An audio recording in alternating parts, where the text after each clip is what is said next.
Hello and welcome back to Crimson Dread. Before we begin, feel free to leave a comment and tell me where you're listening from. I love reading every single one. If you enjoy drifting into dark, chilling tales drenched in Crimson Dread, don't forget to like the video and subscribe to the channel. Turn on notifications so you never miss a new story. Now, get comfortable. Dim the lights if you dare, relax your mind, let the outside world fade away, and let's begin. Story 1. I have to tell somebody what's happening because I'm honestly freaking out. A few minutes ago, I took a quick break at work to grab a snack and clear my head. Reddit was moving slow today, so I opened my home security app and checked my cameras. I've had cameras installed for a few years now. It started after that Afroman incident. Long story, but I'll be real, I almost never check them. They're mostly there for peace of mind. At first, everything looked normal. The outdoor camera was fine. The kitchen camera was fine. The garage camera was fine. Then I tapped into the living room feed and my stomach just dropped. I almost lost it right there at work. There was a guy in a wheelchair next to my couch. He had bandages covering most of his face like someone had wrapped his head up after an injury. He looked spaced out, like he wasn't fully present, like he was half asleep with his eyes open. He wasn't doing anything at first, just sitting there. I couldn't even tell if he knew where he was. For a few seconds, I completely froze, trying to force a normal explanation to appear. The first thing I thought was that the app was glitching. Like maybe I was seeing someone else's camera feed by accident. The decor in our neighborhood is pretty generic. A lot of houses were built by the same developer, so the room layouts can be identical. And my wife and my dog weren't in the room, so that added to the maybe this isn't my house idea. But then I checked the other cameras again. The kitchen was definitely my kitchen. The garage was definitely my driveway. So unless my app was somehow mixing feeds from multiple houses at once, this was happening inside my living room. While I was still trying to make sense of it, the guy suddenly moved like he'd snapped out of a trance. He jerked his head up and stared straight into the camera. That part is what really messed with me. My cameras aren't super hidden, but they also don't have bright indicator lights. There's nothing obvious that says, someone is watching you right now. And still, he looked right at it, dead on, like he knew. Then he started moving fast as a person can move in a wheelchair. He rolled out of the center of the room, then stopped, like he didn't know where to go. He looked panicked. It was obvious he wasn't comfortable in the chair, like it wasn't even his or he hadn't used one much before. He moved awkwardly, turning too wide, bumping slightly into the edge of furniture. The camera view covers basically the whole living room. There aren't really any blind spots where he could hide, so instead of trying to disappear, he started doing something else. He grabbed couch cushions, then a blanket, then random objects, anything he could get his hands on. He began laying them out on the floor in a pattern, not piles, not a barricade, something deliberate, like he was trying to spell something. That's when I snapped out of my own freeze and called my wife. We've been married 5 years. We're both around the same age, just under 30. She's usually bubbly and upbeat, even when she's annoyed at me for something. She answered the phone with her normal energy, like nothing was wrong. I said something like, "Are you home right now?" She sounded confused and told me she wasn't. She said she was out walking the dog. I told her, straight up, there's a guy in our living room, on camera right now. Her voice changed immediately. Shock, then anger, then that sharp, worried tone people get when their brain is trying to catch up.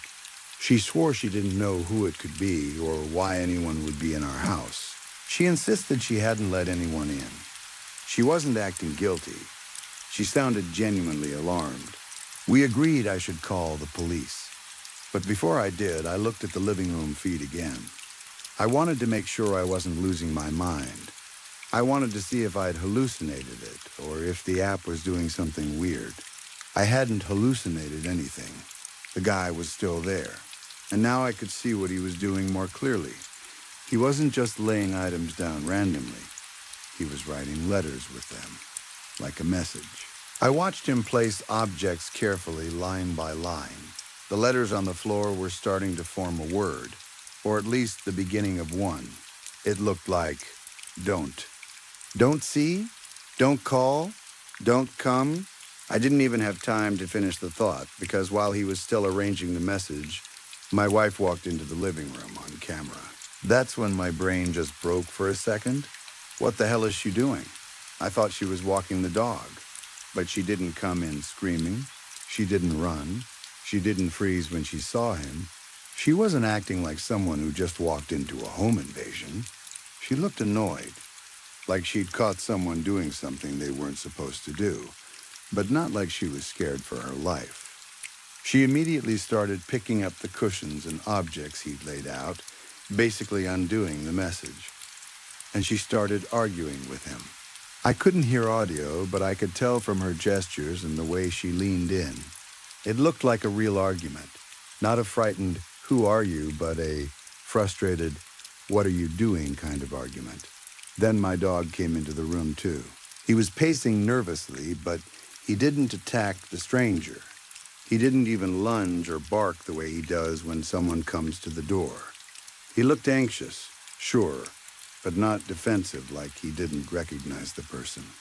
The guy in the wheelchair was gesturing wildly, like he was begging or trying to explain something. His movements were frantic. My wife's were sharp and controlled. And then they hugged. They hugged like two people who knew each other. After that, my wife pushed the wheelchair out of the living room and out of camera view, like this was something she could manage, like it was something that happened before. I stared at the screen at work, feeling hot and cold at the same time. My hands were shaking so badly, I almost dropped my phone. I called my wife again immediately. I didn't even try to ease into it. I said, "I just saw you on the camera. There is a man in a wheelchair in our living room. You hugged him. What is going on?" She sounded offended, almost angry at me for asking. She said there was nobody at home. She said it was just her and the dog outside. She kept repeating it. No matter what I said, she denied everything. I told her I watched it. I described what she did. I described the guy. I described the message on the floor. She still denied it. Now I don't know what to do. A few minutes ago, I was ready to call the police without hesitation, because I thought there was an intruder in my house. But now it looks like my wife is involved somehow, and I don't know what involved even means. Is she cheating on me with this guy? That sounds insane, because he looked injured and terrified and not like someone sneaking around for an affair. Is he a family member she never told me about? An old friend she's hiding? Someone she's helping?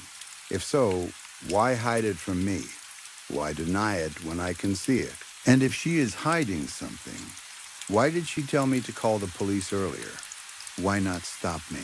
Unless she thought I hadn't actually seen anything clearly, or unless she assumed she could talk me out of it afterward, which is exactly what she's doing now. And that message, "Don't key," what was he trying to say? Don't call the police? Don't come home? Don't something else? My boss just came by and asked why I've been on break so long and if I'm okay. I told her I wasn't feeling great, and she gave me this look like she didn't believe me, but she didn't push. I'm sitting here trying to breathe like a normal person, and my head is spinning. Do I go home right now? Do I call the police anyway? Do I call someone else? Her parents, my parents, a friend, and ask them to go with me? I can't make sense of what I saw. I know what I saw, but it doesn't fit into any normal explanation. Please, tell me what to do. Story 2. If you have car trouble in the town of Clearview, you take it to Big Harry's Automotive. There isn't another repair shop in town, and even if there were, people would still go to Big Harry. He could fix anything. I had never heard of someone bringing a car in and leaving with the problem still there. For all his skill, Big Harry had a few rules that didn't make sense. He never answered the phone. He didn't talk to customers before he worked on their cars. He didn't give estimates. He didn't ask questions. He didn't do that friendly mechanic thing where he comes out, wipes his hands on a rag, and explains what he found. Honestly, I'm not sure anyone had ever seen him leave the garage at all. But everyone in Clearview knew the routine. You dropped your car off, you left, and you waited. Eventually, your phone rang. Car's done, $200. That was always it. Same sentence, same flat tone. Like it was a recording. And it was always $200 no matter what was wrong. New transmission? $200.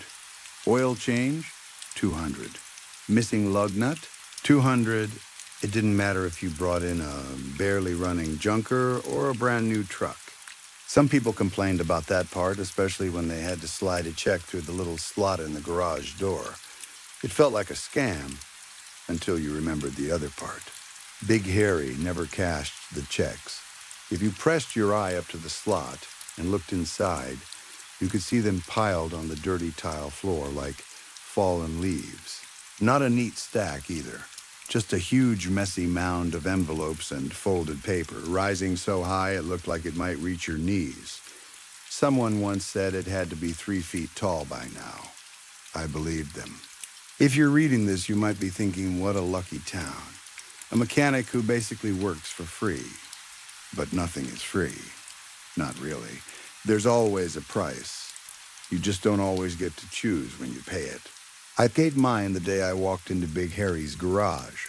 Back then, I drove a blue Ford Taurus that was always breaking down. I don't mean normal wear and tear either. I mean, it felt like the car personally hated me. If it could have spoken, it would have laughed every time it stranded me. This time, it happened at the worst possible moment. It was Friday morning, and the next day I had to drive a couple of hours to be in a wedding. I was part of it, not just a guest. I had a suit to wear and pictures to be in and a schedule that didn't care whether my car made a noise under the hood. I considered gambling on it and making the trip anyway. I'd done it before, but the sound coming from the engine wasn't a harmless rattle. It was deeper, uglier, like metal complaining. The kind of sound you can't ignore if you don't want to end up on the side of the highway with smoke pouring out and everyone calling you an idiot. So around mid-morning, I limped the Taurus into Big Harry's lot, turned off the engine, and sat there for a second with my hands on the steering wheel. I told myself what everyone told themselves. Big Harry will fix it. He always does. My job was close enough to walk, so I left the keys where I was supposed to leave them, did the usual thing, and headed to work. All day I kept checking my phone, waiting for the call. It never came. By 6 o'clock my shift ended, and I walked back to the garage because I didn't know what else to do. If my car wasn't fixed, I needed to figure something out. Borrow a car, rent one, beg a friend. I couldn't just miss the wedding because my Taurus decided to die at the wrong time. When I got there, I immediately looked toward the parking lot where I'd left it. My car wasn't there. Relief hit me so hard it almost made me laugh. Maybe Big Harry had already fixed it and moved it somewhere else. Maybe he was finishing up and I'd get the call any second. Or maybe, and this thought made my stomach tighten again, he'd pulled it into the garage and decided to leave it half done until morning. Either way, I was stuck outside a closed shop with no car, no call, and a long drive the next day. The sun was going down. The building looked darker than it should have, like the windows didn't let much light out. I stood there for a while, shifting my weight, trying to decide what to do. I knew the rule. You don't go inside. You don't bother Big Harry. You drop the car off and you leave. That's how it works. That's how it has always worked. But that evening, my need to understand what was happening outweighed my fear of breaking a local tradition. I told myself I'd just knock, just ask, just be polite. That's all. I pulled open the front glass door and stepped into the waiting area. The place was dim and stale. Dust covered everything like a thin gray blanket. Chairs, counters, old magazines that looked like they'd been sitting there since the early 2000s. The air smelled like old rubber, motor oil, and something sour underneath it. Something human and sweaty that didn't belong in a clean shop. A door stood open in the back, leading into the garage. Through it I heard tools, ratchets, metal clinks, and a song playing quietly, like someone had a radio on low. I recognized it after a moment, Plush, by Stone Temple Pilots. That detail almost calmed me. It made it feel normal, like any mechanic could be back there working late, listening to rock music. I took a step toward the open door. "Excuse me," I called, trying to sound casual, like I wasn't breaking some unspoken law. No answer. I waited, listening. The ratchet kept clicking. The song kept playing. I moved closer and leaned my head through the doorway. The garage looked normal, more normal than the waiting area, honestly. It was cleaner, organized. Tools hung in place. A big red toolbox sat against the far wall. The concrete floor looked stained, but that's expected. For 1 second, I thought I'd worked myself up over nothing. Then I saw Big Harry, and I understood immediately why no one ever came in here. Big wasn't even close to accurate. Big Harry was bigger than I thought a human could be, and still be called a human. He was sitting beside my blue Taurus, and his body looked almost as large as the car itself. His shoulders were too wide, his back rose like a hill. Parts of him spilled over the hood in shapes that made my eyes refuse to focus. It wasn't just fat or muscle. It was something else, something that didn't match a human outline. He had bulges and folds in places people don't have them. He looked like he had been built wrong, or like he had grown around the space he worked in, like the garage had shaped him. I stood frozen in the doorway, my brain trying and failing to label what I was seeing. Then Big Harry looked up. His eyes were dead, not angry, not excited, not curious, just empty, like a pair of dark glass beads set into a face that didn't care if I lived or died. He stared at me for a long moment. I expected him to shout, to get mad, to demand I leave, to ask what I was doing there. Instead, in the same flat voice, I'd only ever heard through the phone saying, "Car's done. $200. He spoke different words. Half-inch, deep socket. The words hit my ears and registered, but my mind didn't have time to process what they meant. I didn't decide to do anything. I didn't think, okay, I'll help him. I didn't even want to move. But my body moved anyway. I walked into the garage. I walked past Big Harry like he was a normal person. I walked to the big red toolbox on the far wall. I opened it. I scanned rows and rows of sockets like I'd worked there my whole life. My hand picked out a half-inch deep socket. I turned and carried it back. Big Harry didn't reach for the socket. He reached for me. He grabbed my arm, not my hand. My arm. His grip swallowed my forearm like I was a child. I felt heat and grease and a smell so strong it made my eyes water. Oil mixed with sharp sweat. Body odor that didn't feel human. I looked down, confused, and realized I wasn't holding the socket anymore. My hand was the socket. My fingers were gone. My palm was gone. My hand had reshaped itself into cold metal without pain, like it had always been that way. There was no blood, no tearing, just a horrible wrongness, like my body had accepted a new reality without asking me. Big Harry yanked me toward the wheel well and pressed my socket hand onto a bolt. The cold of the metal traveled up into my bones. I could feel it like you can feel a cold spoon on your tongue. Then he cranked my arm. A ratcheting sound came from where my wrist should have been. Click, click, click. It's hard to explain what that felt like.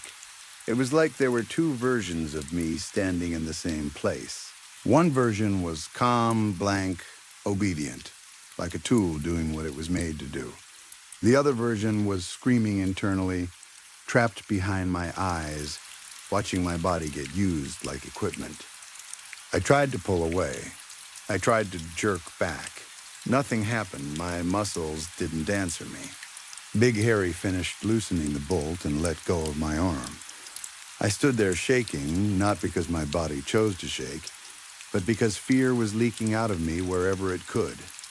My breathing came in short bursts. My knees felt weak.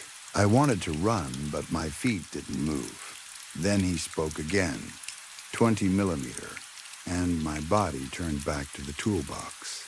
I walked like a puppet. I walked like I was sleepwalking. I stared down at my right arm, still ending in a socket shape, and watched my other hand, my left hand, the only normal part of me, reach into the drawer. That was when I finally managed to make a sound. "No," I whispered. "Don't." It didn't matter. My fingers wrapped around the 20 millimeter socket, and right in front of my eyes, my left hand stopped being a hand. No pain. Again. Just transformation.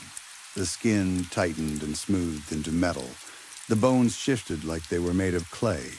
My fingers disappeared into a single clean shape. I was holding the socket, and also I was the socket. My legs carried me back to Big Harry. He took my forearm again and used me to remove another bolt from under my car. The same ratcheting clicks, the same cold contact, the same smell that turned my stomach. This time, through a throat that barely felt like mine, I forced out a question. "Why are you doing this?" "I'm not sure." If he did, it was only a grunt, the kind of sound you make when you're lifting something heavy or annoyed. Then he spoke again, as calmly as someone calling out groceries. 1 3/4 deep well. Impact. I watched him move toward a different part of the toolbox, toward the row of larger black sockets. And despite everything, my mind managed one clear thought. Both my hands were gone. So what was he going to use next?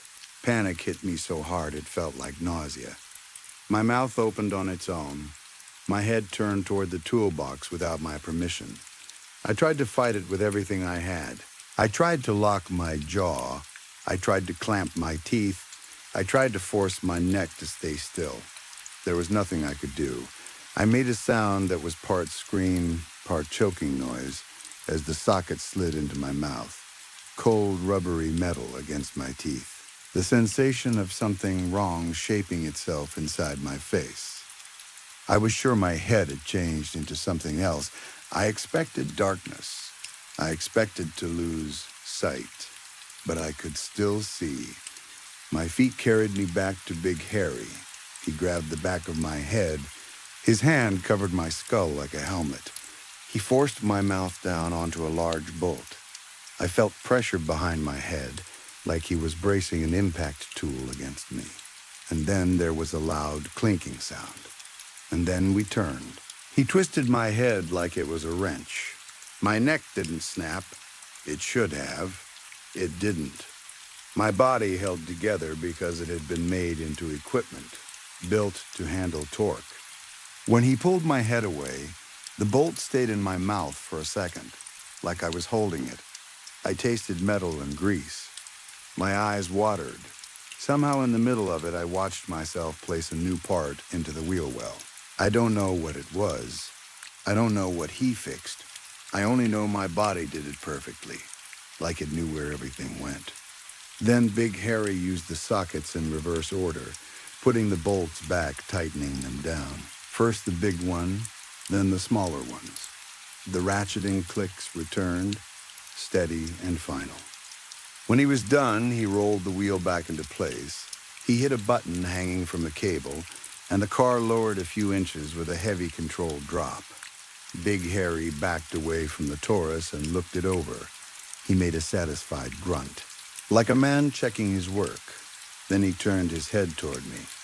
His eyes were still empty, his face still wrong. "Car's done," he said. And for the first time, there was something almost like approval in the way he spoke. "Thanks for the help. And just like that, control came back to me. It was sudden. My muscles unlocked, my jaw released. I stumbled backward and grabbed the edge of the workbench to keep from falling. I expected to see ruined hands. I expected stumps, blood, mangled skin. I expected my face to be torn open. I ran to my car and looked into the rearview mirror. My face was normal. My hands were normal. 10 fingers, skin, nails, all of it exactly as it had been before I walked into the garage. If I hadn't been covered in sweat and shaking like I'd been in a fight, I might have convinced myself it didn't happen. I stumbled out into the waiting area, still dizzy, still tasting grease in the back of my throat. I found my keys on the counter where they always ended up. I got into my Taurus and started it. The engine sounded perfect. No grinding, no rattle, no angry metal. I drove home in silence, gripping the steering wheel so hard my knuckles hurt. I kept expecting something to snap inside me, some delayed pain, some proof that my body had actually been changed and used. Nothing happened. Not that night. Not the next day. I made the drive to the wedding and back without the car acting up once. It ran smoother than it ever had. But here's the part I can't shake. The part that keeps coming back at random moments like a bad memory with teeth. Ever since that night, whenever I grip something too tightly, like a jar lid that won't open, or a steering wheel when someone cuts me off, I swear I can feel something inside my wrist. A tiny mechanical click, like there's still a tool in there. Like some part of me never fully changed back. Story 3. I heard the knock again and again, a pattern that didn't sound aggressive at all. It was almost polite, almost warm. Knock, knock, knock, knock, knock. Even though I'd never heard her knock in person before, it felt weirdly safe and familiar, like the way your grandparents knock when they come to pick you up for lunch on your day off. That soft, patient rhythm that says, "It's just me. You can relax." The problem was, I wasn't relaxed. I panicked for a dozen small reasons at once. The lasagna wasn't fully done yet. I hadn't gotten around to trimming down there. And if I'm being honest, I'd been counting on a few more minutes alone to stare at myself in the mirror and give myself a quick pep talk. A stupid little confidence boost. Just me, my reflection, and the slick guy I'd started jokingly calling the Slick Man, like he was some kind of mascot for getting through a hard year. But she was here now, which meant there was no time for any of that. This was my first date since the breakup. The first person I'd met in real life since my ex left. I'd talked to people online, sure, but it had mostly been casual DMs that never turned into anything. This was the first one that felt real. After being dumped at the end of a long relationship so my ex could date the coworker I'd been told not to worry about, I'd honestly lost hope that I'd ever open up to anyone again. 6 years doesn't sound like a lifetime until you realize it was a quarter of mine. A whole stretch of life I can't get back. I'm getting off track. Sorry. The knocking came again. Knock, knock. Knock, knock, knock, knock. I did one last quick peek through the oven window, saw the cheese bubbling but not quite where I wanted it, and rushed to the front door. On the way, I hit myself with one quick spray of cologne, because it felt like something I could control. My heart was hammering like I was 15 again. When I opened the door, she smiled like we were old friends meeting after a long time instead of two people who'd only really talked on a screen. "Hey, it's so good to finally meet you," she said, stepping closer with that easy confidence some people seem born with. "Hi, Jessica. Sorry, I wasn't sure if I heard you at first. Please come in. You look amazing," I said, and I meant it. And she did. She was exactly my type, down to details I didn't even know I had a type for. She was short, maybe 5'2", with dark black hair that fell just past her shoulders. Her eyelashes were long and curved, and her eyeliner wasn't the usual clean wing. It came out in little bat shapes, like the ends of her eyes had tiny silhouettes perched there. Her makeup was so pale it was closer to paper white than any normal skin tone. The whole look was bold in a way that made it clear she wasn't afraid to be seen. It was like she'd stepped out of the exact kind of thing I would have been too shy to admit I liked. The kind of girl who tries what other people won't.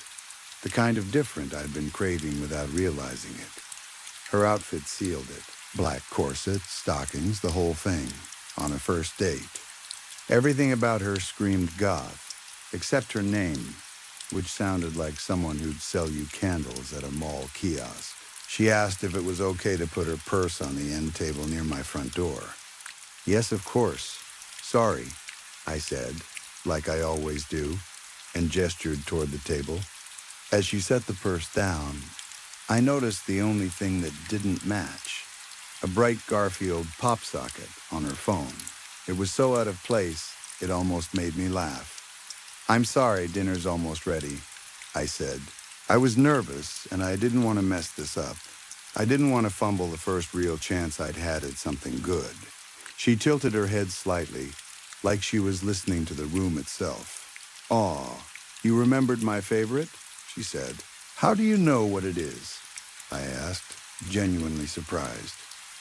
She smiled like it was the most obvious thing in the world. "I know lasagna when I smell it." The way she looked at me when she said it did something to my brain. It didn't feel like small talk. It felt like a door opening.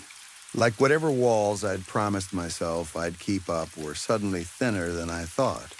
We sat on my couch for about 10 minutes while the lasagna finished, talking about the mutual stuff that had brought us together in the first place. Podcasts, horror stories, the kind of things people either find weird or immediately connect over. We talked about childhood favorites, Goosebumps, and the way it made you feel brave just for reading it. She laughed in a way that made the room feel warmer. When the oven timer finally went off, I almost felt relief. Food meant structure. Food meant I had something to do with my hands. We ate at my small table, and when the plates were half cleared, we decided to play 21 questions. It was a little juvenile, sure, but it worked.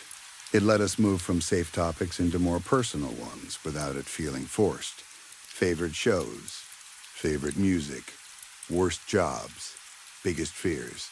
Then, without either of us naming the moment it crossed the line, it turned into something else.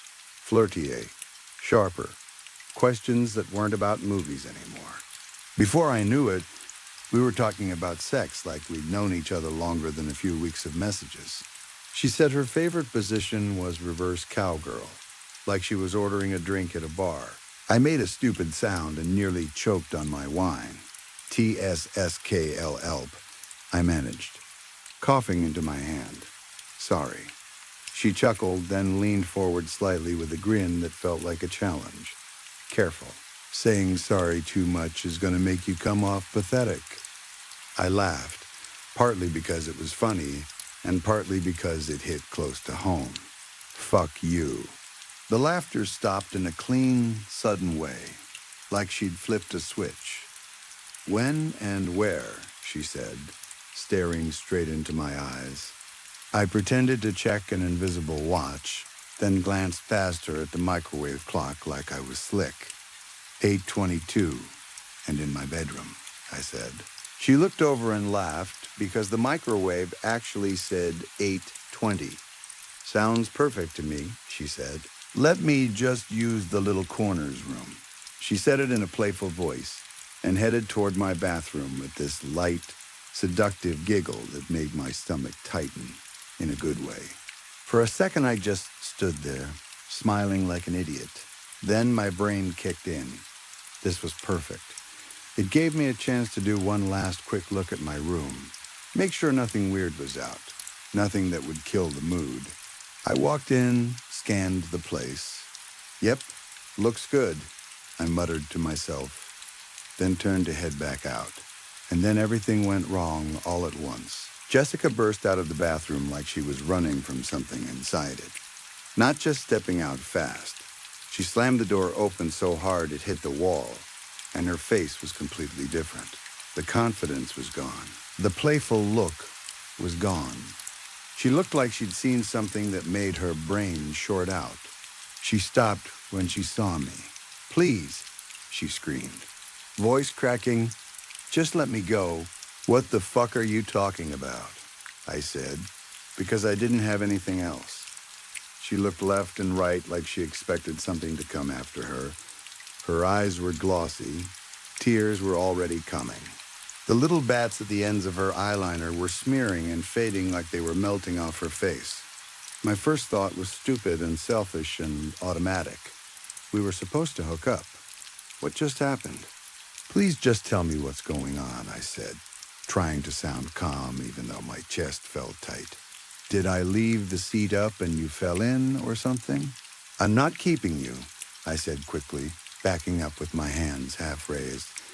"You can go. I'm not..." I looked too, and the moment my gaze moved in that direction, her panic spiked like she thought I'd signaled something. She grabbed my lamp from the side of the couch and swung it, smashing it against the wall like she was arming herself with a broken bottle. The crash was so loud it rang in my ears. I backed up further, stunned. "That was an $80 lamp," I said, because my brain couldn't find the right words for anything else. "What is your problem? What happened? What's wrong? You want to leave? Then leave." She rushed to the end table, snatched her purse, yanked the front door open so hard it banged into the wall, and then she threw the lamp at me. It hit the floor near my feet and shattered. Then she sprinted out into the hall and disappeared. For a second I stood there, breathing hard, waiting for the moment where she'd come back and say it was a joke, or she'd seen a spider or something. But she didn't come back. She was gone. I could tell she expected me to chase her. Some people do when they're scared or when they want control or when they're deep in their own story. But why would I chase her? I didn't touch her. I didn't threaten her. She broke my lamp and ran like I was the villain in a movie I didn't know I was in. I stood there for another moment, listening. The apartment felt different after that. Not haunted, exactly. Just off, like the air had shifted. Then I did the only thing that made sense to me. I went straight to the bathroom.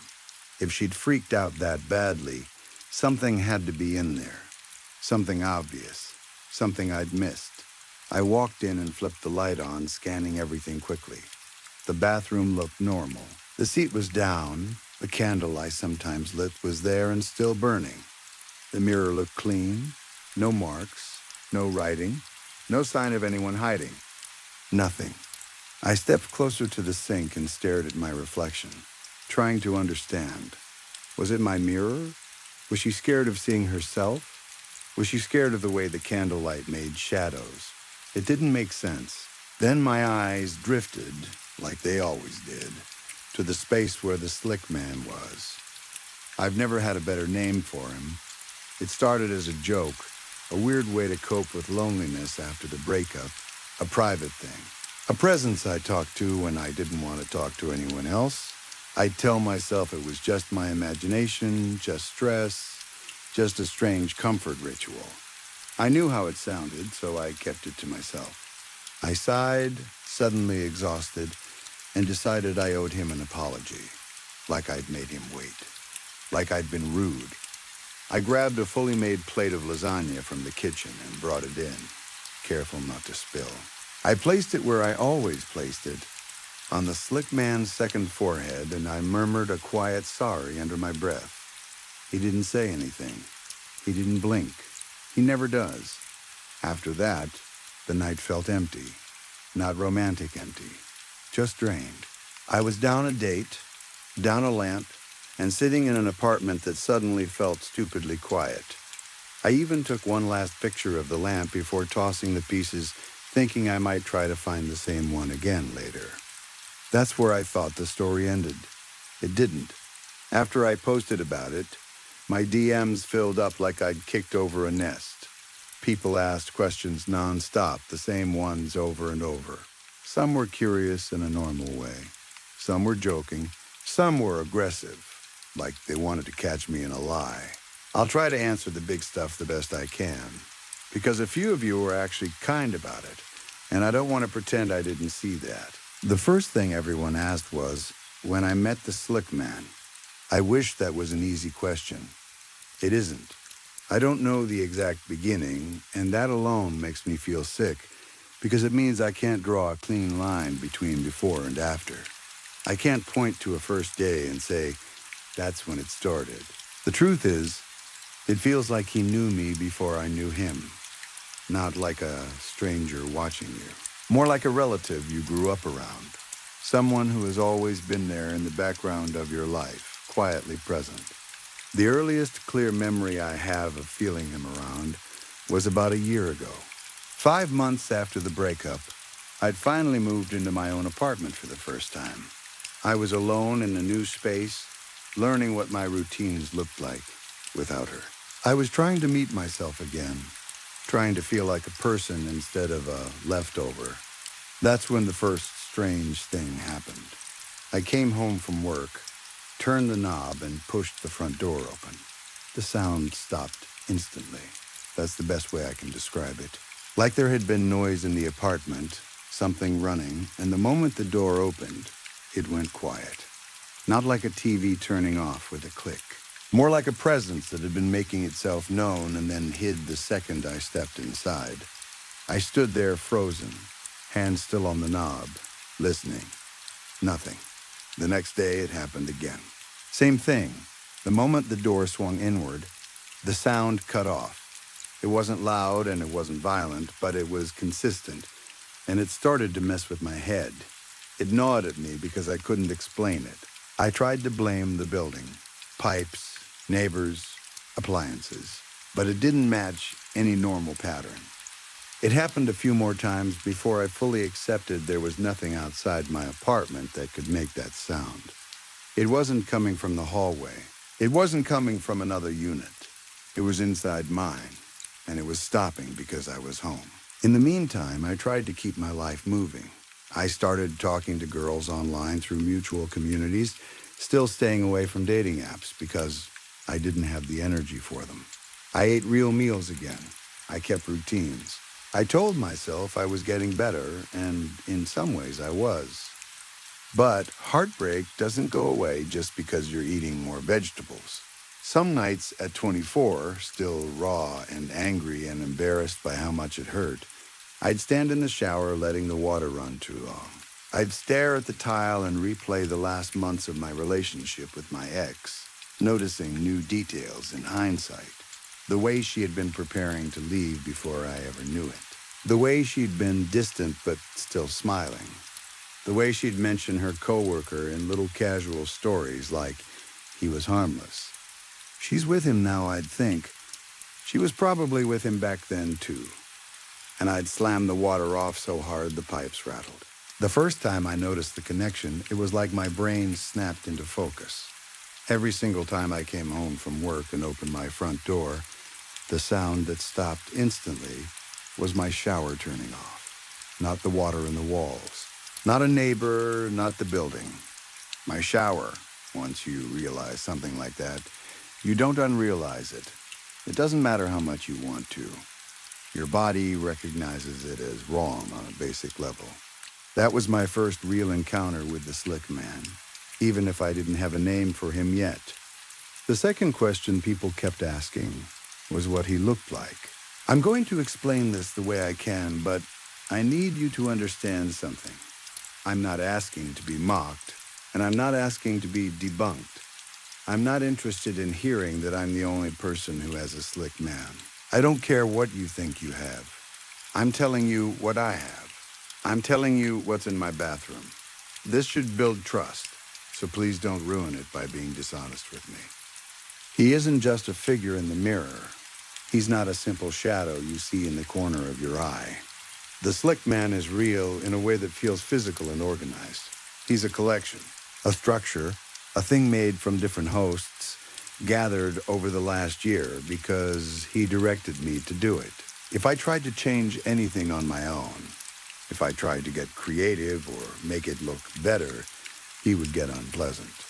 I learned quickly that I wasn't allowed to take liberties. I was allowed to follow instructions. That was the deal. even if no words were spoken out loud. He has two foreheads near the center of him.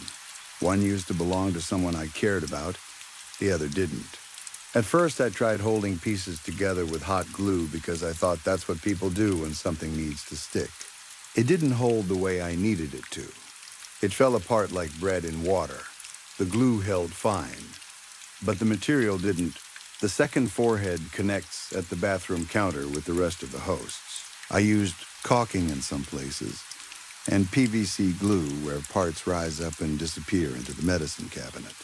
The easiest way I can describe it is like those candy ropes covered in little bits, except instead of candy, it's bodies, different sizes, different ages, joined together into something that stands and leans and rests where it wants. I don't want you thinking I'm a bad person. These are hosts. Most of the ones I found at the hospital were very tiny. None of them were healthy. Only 3 did I know personally, and they all wanted to be of value to the slick man. I felt it. Also, if you're a baddie and you're reading this, don't unfollow me for saying any of this. I'm sure you'd understand if you were me.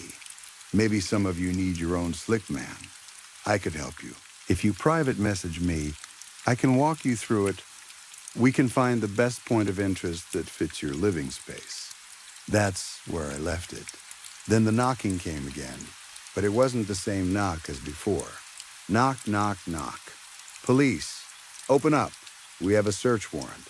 A search warrant? How did they get a warrant that fast? I froze in place, mind racing. Did Jessica call them? Why would she?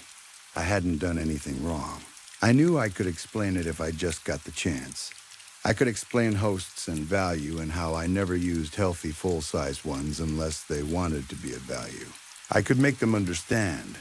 In my head, it felt simple, like finishing a soda in a store before you pay for it. Technically not allowed, but not a real crime if you're still going to check out. In the middle of that thought, I noticed something else. A sound that had been going on for who knows how long, so constant my brain had stopped registering it as new. The shower was running. Then came a loud crash. Boom. The front door exploded inward. A cop kicked it off its hinges like the door was made of paper. And then it happened. The shower turned off. My lasagna tray slipped from my hands and hit the floor. 2 cops rushed me. Others moved fast into parts of the apartment I couldn't see from where I stood. Everything was shouting and motion and boots on the floor. Someone slammed me down. Thump. My left temple hit near the fallen tray, and for a moment the world went bright and fuzzy at the edges. My head ended up turned toward my bedroom door, which meant my bathroom was out of view. I saw 2 officers step into my bedroom, and I heard the first one scream, "What the fuck?" Then the other one made a noise like he was choking, and then he threw up. I couldn't understand what they were reacting to. I'd prepared the bedroom. I'd tried. I'd even gotten help. In my mind, it looked good. In my mind, it looked like effort. "What the fuck is all this?" the first officer said. His voice shook. "Are these eyelids?" And I wasn't using them. The officer who had me pinned down snapped handcuffs onto my wrists. He yelled over his shoulder into the hallway, toward the direction of my bathroom. "Officer Brady, Higgs, you got the back all cleared?" I distinctly remembered more officers coming in. 5 at least. But when I tried to count the voices and footsteps now, I could only track 3. The 2 who'd gone toward the bathroom hadn't made a sound since they left my line of sight. "Brady," the officer on top of me called again. "Higgs." No answer. The officer's face tightened. He shifted his weight and leaned closer, yelling directly in my face, spitting questions like bullets. What was back there? Who else was in here? "How many people?" I gave the only honest answer I could. "The slick man," I said. A moment later, I heard my bathroom door slam. Bang. Then came a sound that I still can't fully describe. It reminded me of a garbage disposal, but bigger and wetter and wrong. Like spinning blades made of water. Like a wood chipper made from plumbing and hunger. Grand, girly, splosh, whir. The officer's hand pressed into my back, and I felt it go from strong to shaky, like his body had forgotten how to be solid. He didn't speak for a second. When he finally did, his voice sounded thin. "Who the fuck is back there?" he asked. "How many people are in here? You're surrounded. Let my officers go so we can talk." Then he turned back to me, eyes wide, face pale. "Who the fuck is back there?" he yelled again, louder like volume could force an answer that made sense. "I told you," I started. "The slaw." We stopped. Something moved in the hallway. He came from the direction of the bathroom, and for a moment my brain refused to label what I was seeing. It was too tall for the space, so it slouched. It expanded as it moved, stretching foundations outward the way construction machines widen their base so they don't tip. And it didn't step like a man. It pulled itself forward in slow, powerful drags, each motion deliberate, heavy with confidence. I felt something close to pride, which makes me sick to admit now. I was proud to see him upright. He hadn't walked in so long that part of me had started to wonder if the hosts were strong enough, if the structure could still hold. Most of what I'd used were infants and fetuses, and time does things to bodies. They become unreliable.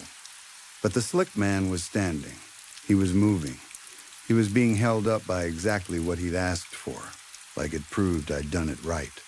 His foundations looked like ropes made from clustered segments, except each segment was a host, chosen and placed with purpose. It wasn't clean like surgery. It was improvised like someone had built a monster out of whatever was on hand, like Frankenstein if Frankenstein had been forced to use hardware store glue in desperation instead of lightning. The officer fired. Bang, bang, bang, bang. The shots hit low, tearing through two of the foundations as they inched closer. Three of the smallest hosts burst and collapsed, and the slick man didn't even flinch the way a person would. More of that waxy, wet substance oozed out and added to the constant slick layer coating him. The officer fired again as the two foreheads began to appear around the corner at the center of the structure. Bang, bang, bang, bang, the last rounds. One hit the first forehead, my grandfather's forehead. I mean the slick man's first forehead. The bone was already exposed and dry-looking, and when the bullet struck, it chipped like old paint on rusted metal. It reminded me of throwing what you think is a rock as a kid, only for it to explode into dirt in midair, because it was never solid to begin with.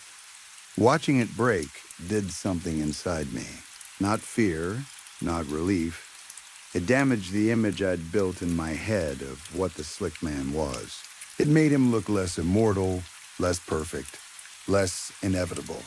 I panicked and did the only defensive move I could think of. I rolled toward the officer, trying to bite him like an animal. He caught me before I could. We struggled on the floor, my hands cuffed behind my back. The slick man kept dragging himself toward us, slow but unstoppable, like a spider moving across something sticky. The officer kicked me away, hard, sending me sliding across the floor. He tried to reload, hands shaking now. But when he looked up and saw the slick man close, maybe 7 feet away, his entire body changed. His eyes tracked the structure, following the hosts that made up the foundations, and whatever he understood in that moment shut something off inside him. He dropped his gun like it suddenly burned him, the way a teenager drops a phone when they nod off during a late-night call. Gashado kuro, he muttered, sweat and tears blending on his face. During that pause, I managed to twist my cuffed hands under my legs and bring them around to the front of my body. My wrists screamed in pain, but I got them there. I wrapped my cuffed hands around the officer's neck and squeezed. I choked him harder and harder, but he barely reacted. He didn't fight back. He just stared forward, locked on the slick man's eyes. I wondered which eyes he was looking at. I wondered if he recognized one. I wondered if he'd fathered any of them. It's a thought that shows up in my head more than I want to admit now. This idea that people you meet might have contributed without knowing it. Sometimes I think I get answers. Most times I just wonder. I kept choking until I felt the slick man's presence change, like a shift in the air, like a decision being made. Then I knew I could stop. The slick man retreated back toward the bathroom, back to his point of interest. The moment he moved away, it felt like the pressure in the apartment changed too, like something had released a grip I didn't know was there. I took the keys from the officer and unlocked my cuffs. After that, I dragged him by the arms toward the bathroom, toward the slick man's resting place, like I was returning something to where it belonged. When I stepped into the bathroom, I stopped short. 4 officers were inside, broken in ways my brain struggled to process. One had legs snapped at the shins. Another had elbows bent backward. Faces ruined, blood everywhere, more than I'd ever seen at once, enough to make the room look painted. One of them was still breathing. His elbows were the wrong direction. His eyes were open. He made a sound like he wanted to speak but couldn't. The slick man had gone back into position, foreheads resting against the counter, foundations stretching up the wall into the medicine cabinet the way they always did. Like this was home base. Like this was where he belonged. I felt him. He felt me. Without touching, we both seemed to take a moment to sit in whatever we'd just done. In the silence, I leaned in and kissed the forehead I never kiss, as if that would show him I saw all of him the way he saw all of me. With that new understanding, I felt comfortable taking creative freedom for the first time in a long time. I cleaned up. I dumped 4 of the bodies in the hills about an hour and a half away. But the 5th one, the one still breathing, I kept. He is the slick man's now. This will help us. This is what our pep talks were missing. Now he'll be able to blink. Now he'll be able to speak. Story 4. They say everything is fair in love and war. I've always wondered who they are. Probably the same people who invented wedding vows, or funeral speeches, or the polite excuses people use when they don't want to admit what they really did. For most of my life, I lived inside systems that rewarded steady hands and calm faces. I was a skin surgeon, the kind of work that doesn't get applause unless you do it badly, and then people stare for different reasons. I learned the map of the human body the way some men learn cities. Tension lines, elasticity, what tissue will survive and what will die, how blood supply changes everything, how a graft either takes or fails. I learned how the body responds to trauma, not only how it breaks, but how it hides what happened, how it tries to heal around it, how it builds a new normal over something ugly. And I understood presentation. That was the secret part no one liked to say out loud. I knew how much the eye accepts when it sees what it expects to see. I knew how easily a person can be guided by context. If you give someone the right story first, their brain will do the rest of the work for you. My wife understood presentation too, but in a different way. She was very good at managing warmth. She knew how a house stays intact, not through love exactly, through maintenance. Meals arrived on time. The right groceries were always in the fridge. Conversations stayed pleasant, never too deep, never too sharp. She remembered birthdays. She kept things clean. She kept friends close enough to look normal, but not close enough to become real. Nothing ever seemed broken, not even when it was. That's the thing about a controlled life. It doesn't fall apart loudly. It just gets colder in small places, like a room you don't use anymore. When I discovered her affair, I didn't shout. I didn't slam doors or throw plates. I watched. I listened. I measured. Affairs aren't explosions. They're migrations. A slow shift of attention. A tiny redirection of warmth. A pattern of late texts. A certain softness in her voice that didn't belong to me anymore. She had already left before she admitted it, even before she told herself it was real. That was the first betrayal, not that she touched someone else, but that she moved her life away from mine while still asking me to stand there and pretend we were together. When she finally confessed, she did it with careful words, like she was trying to minimize damage, like she was the one doing surgery and I was the patient on the table. She talked about feelings, about loneliness, about how things change. She cried at the right moments. She asked for understanding in the same tone people use when they ask for forgiveness they don't really believe they need. I nodded. I kept my voice steady. I asked questions that sounded reasonable. Who was he? How long? Was she ending it?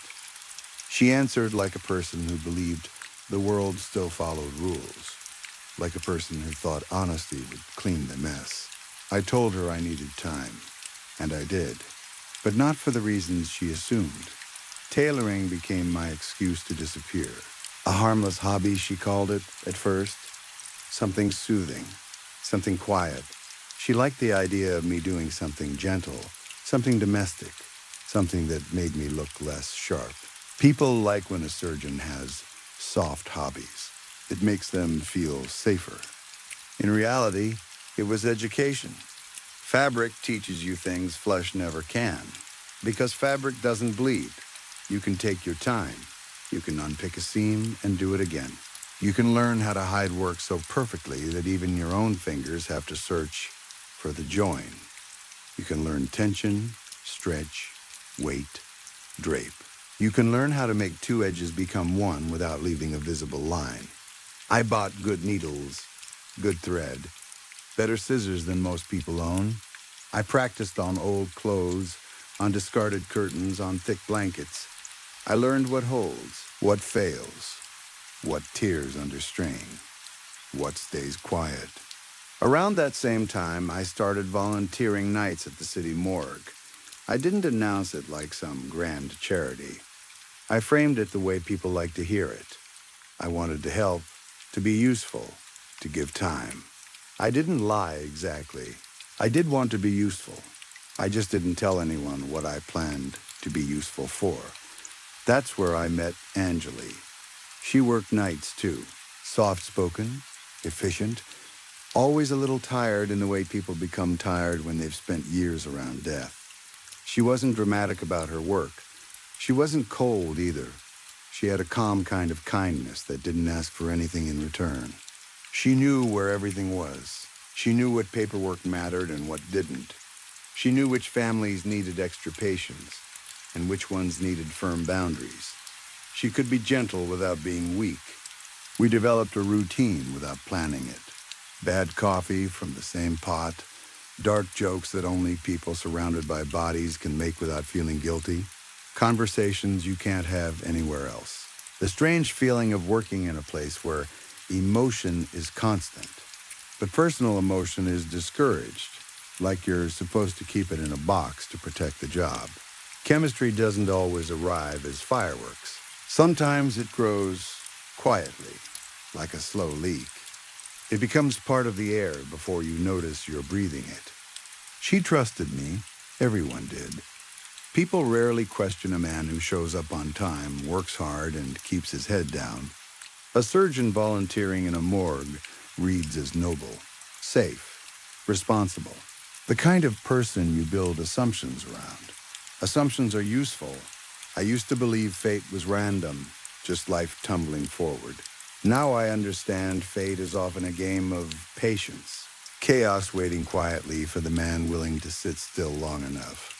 Morality survives best when life is calm, when names are neatly attached to faces, when the trains run on time, when everything in the world has an expected place. Tragedy changes that. Tragedy doesn't just break people. It breaks systems. It makes rules bend. It makes mistakes normal. It creates a fog in the mind that feels like survival. The terrorist attack arrived without warning, like they always do. A crowded market, a sudden thunderclap of sound, fire, screaming, panic swallowing the city whole. The news came on fast, chaotic, horrifying video. Reporters talking too quickly, trying to fill the silence before the next piece of information hit. Numbers rising before they could settle. Bodies on stretchers. Smoke curling into the sky. Sirens weaving through streets that didn't know where to move. It was the kind of day that changes many lives, including mine. My wife watched with her hand over her mouth. She looked truly horrified. I could see it in her eyes, that wide, wild fear, the kind of fear people feel when they realize life doesn't have to make sense. She whispered, "Oh my God, so many people." Her voice trembled. Her face went pale. My own reaction was different. Not excitement, not joy, recognition, opportunity, but not in the way people imagine. It was more like seeing a door where there had been a wall. It was the sudden understanding that the city was about to become overwhelmed, and that overwhelm creates openings. I stood and pulled her into an embrace. She stiffened at first, surprised. We hadn't hugged like that in a long time. Not a full-body embrace. Not the kind where your chest feels someone else's breath. "I can't believe this is happening," she murmured into me. Neither could I. Not like this. Not so precisely. She leaned into me slowly. I felt her soften. Her body gave in to comfort in a way it hadn't in months. For a moment, she was just my wife again. Not a distant roommate. Not a careful liar. It was warm. Intimate. Our last hug. By evening, the hospitals were drowning. Ambulances unloaded bodies faster than names could be written down. Victims came in burned, torn, incomplete, too damaged to argue for themselves. In disasters, human beings stop being people. They become inventory, tags, forms, numbers on clipboards, decisions made quickly because there's no time for careful truth. The morgue turned into an assembly line of grief. I arrived there looking shaken, carrying the right posture of a man whose life had just been cut in half. I didn't have to perform much. I was genuinely exhausted, not from sadness, at least not in the way people would have understood it, but from precision, from control, from having to keep everything clean and quiet inside my head. Angeles saw me, and her face changed with real relief. "You're okay," she said, like she hadn't realized she'd been holding her breath. Thank God. Then she noticed what I had brought. Behind me was a stretcher. "My wife," I said. The word did most of the work. It always does. Wife is a key word. It opens doors. It rearranges priorities. It turns strangers into helpers. Anjali's professional mask slipped. Her eyes softened. "She was at the market?" she asked. I didn't correct her. I didn't have to say anything else. Assumption did the rest. In a room already filling with blast victims, no one searches for private violence. They search for pattern. They search for the obvious story the city is telling itself. My wife became part of that story the moment Anjali said, "market." My training ensured that nothing about her appearance contradicted the narrative. I knew what injuries to mimic. I knew how much the eye needs, and how much it ignores when it expects horror anyway. The eye sees what it expects. Context completes the narrative. Anjali pulled me into a small side room away from the main intake. She hugged me like she was trying to hold a collapsing building together. "Why have you brought her here?" she asked, voice thick with emotion. I lowered my eyes.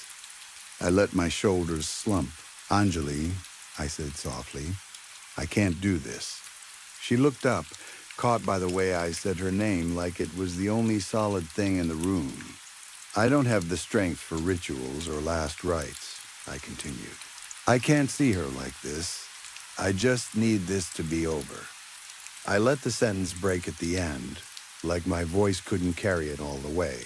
Then I whispered, "Please, list her as unclaimed. Let the city handle it. I don't think I can survive anything more than that tonight." Anjali hesitated, not because she doubted me, because she cared. Outside, printers jammed. Clerks argued. Phones rang. People shouted names that didn't match any bodies left to answer. The chaos was thick enough to hide anything. "All right," she said finally. "I'll take care of it." And just like that, my wife stopped being a person. She became paperwork. By morning, she was an unclaimed casualty of a national tragedy. And when a body becomes unclaimed, the city takes responsibility. Efficient, quiet, final. No questions asked beyond the ones the form requires. And on days like that, even forms get sloppy. That week taught me something I never forgot. You don't need to outsmart a system. You only need to meet it on its worst day. Systems don't fail because someone is brilliant. They fail because they are overloaded, and because the people inside them are human. Anjali checked on me often after that. She brought coffee. She sat beside me when the night got too quiet. She asked if I was eating, sleeping, making it through the hours. She spoke to me like I was a broken man who needed someone gentle to keep him from falling apart. I let her believe that. I let her believe she was saving me. People like to feel useful, especially around death. It gives them a reason to keep going. A few nights later, she came to my apartment. The city was still scared to be alone. Everyone kept the TV on even when they weren't watching it, just to hear voices. We spoke softly, pretending not to listen to the news running in the background. I told her the rooms felt empty now. I told her silence had weight. I told her I didn't know what to do with my hands. She reached for my hand like it was the most natural thing in the world. The wine helped. So did the quiet. When I kissed her, it started gentle, careful, uncertain, like we were both asking permission without using words. Then it stopped being careful. Grief pulls people together. Loneliness does the rest. Her fingers lingered against mine. My hands found the curve of her waist. The apartment felt smaller, warmer, charged with something neither of us bothered to name. Outside, the city held its breath. Inside, comfort turned into hunger without warning, the way it sometimes does when two people want to forget their own thoughts. Her laughter softened into whispers. Whispers melted into breath. We moved slowly at first, then faster, then slowed again like time wasn't real. Later, tangled together in the quiet, Anjali rested her head on my chest and listened to my heartbeat as if she wanted to memorize it. "I feel safe here," she murmured. I held her closer. I wrapped the blanket around her shoulders. She smiled, grateful, and pulled it close without a second thought. People misunderstand philosophy. They think it's about discovering truth. It isn't. It's about deciding which truths you are willing to live with.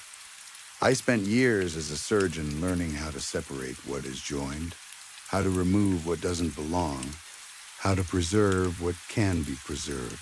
Later, I learned how to preserve things that should never be preserved, how to cut carefully, how to make seams disappear. Two professions, one masterpiece. The blanket is meticulous. It was never impulse. It was positioning. It was timing. Years inside the morgue taught me the thresholds of chaos. I learned how many bodies it takes before names blur, how much noise it takes before someone misses a detail, how grief makes people cooperative, how panic makes them accept whatever explanation is handed to them first. I didn't wait for tragedy because I loved tragedy. Anjali still visits sometimes. She adores the blanket. She says she has never slept better under anything in her life.